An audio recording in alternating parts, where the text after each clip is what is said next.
శ్రీమాత్రే నమః.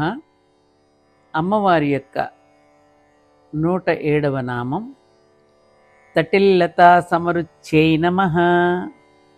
తటిత్ ప్లస్ లత అంటే మెరుపు తీగతో, సమ అంటే సమానమగు, రుచి అంటే కాంతి గలది అని అర్థం.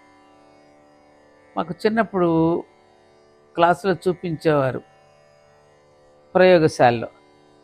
దాని కర్బన చాప దీపంలో 2 కర్బన కడ్డీలు ఉంటాయి.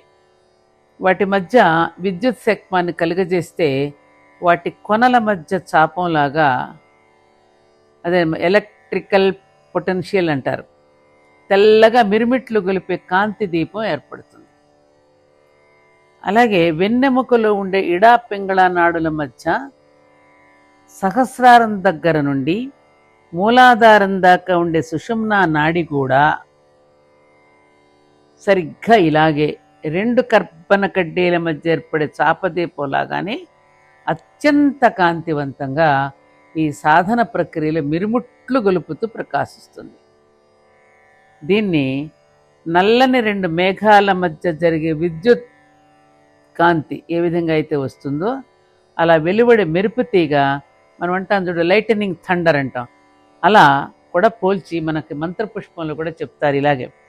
నేలతో యద మధ్యస్థాద్ విద్యుల్లేఖేవ భాస్వర అంటూ. కంటికి మెరుపు తీగ ఎలాంటిదో, కంటికి మెరుపు తీగ ఎలాంటిదో సాధకునకు అమ్మవారు అలాంటిది అని అర్థం చేసుకోవాలి.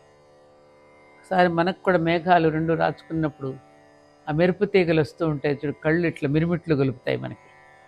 ఏమిటండి ఆ మిరుమిట్లు గొలిపే కాంతి, డాజిలింగ్ లైట్స్ కళ్ళకి ఎలా ఉంటుంది, మిరుమిట్లు గొలిపాయండి అంటాం మనం.